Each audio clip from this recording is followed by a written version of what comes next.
নমস্কার, সবাই কেমন আছেন? আশা করছি সকলে ভালো আছেন এবং সুস্থ আছেন। আরও একটি ব্লগ আপনাদের সাথে শেয়ার করছি। তো আমরা কিন্তু কিছুদিন আগে ঘুরতে গেছিলাম। আমাদের বাড়ির কাছে মানে আলিপুরদুয়ার থেকে খুব কাছে একটা সুন্দর টুরিস্ট প্লেস সিকিয়াঝোড়া, যেটাকে মিনি অ্যামাজনও বলা হয়। হয়তো অনেকেই সেই নামটা জানে না, আবার অনেকেই জানে। তো যাই হোক, আমরা কিন্তু দুপুরে রাইডটা নিয়েছিলাম। এখানে বোট রাইডিং করে। বেশ দুপাশে গভীর জঙ্গল, তার মাঝখানে বোটিং। খুব সুন্দর একটা বিকেল আমরা সেদিন কাটিয়েছিলাম।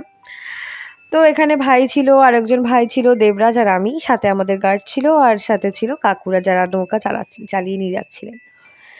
তো ডিপ ফরেস্টের মধ্যে দিয়ে যেতে তো খুবই সুন্দর লাগছিল, কিন্তু ভয়ও লাগছিল। কারণ কোনো কিছু যদি সামনে চলে আসে, এখানে হাতি পারাপারের রাস্তাও দেখেছিলাম, সাপের গর্ত, এমনকি বাইসন। যেহেতু দুপাশেই গভীর অরণ্য, তো একটু ভয়ও লাগছিল। আর যেহেতু দেবরাজের একটু বেশি ভয় লাগছিল, যে কারণ কি আমি ছিলাম সাথে। হ্যাঁ, তো খুব সুন্দর লাগছিল। তো এখান থেকে না আমাদের বাড়ি থেকে অনেকটাই কাছে বলে আমাদের অনেক দিনের ইচ্ছে ছিল যাওয়ার, কিন্তু সময় সুযোগ হচ্ছিল না, ওরা যাওয়া হয়নি। আর আমি তো বিয়ের আগেও গেছিলাম, কিন্তু দেবরাজ যায়নি। তো উম আমার তো খুবই ভালো লেগেছে জায়গাটা। তো যারা উত্তরবঙ্গের আছেন বা বাইরে থেকেও আসেন এখানে আমাদের আম ডুয়ার্স ঘুরতে, তারা অবশ্যই এই জায়গাটাতে যাবেন। আমার তো খুবই পছন্দের একটি জায়গা, আর আশা করছি আপনাদেরও ভালো লাগবে। তো এতটুকুই ভিডিও আপনাদের সাথে শেয়ার করলাম।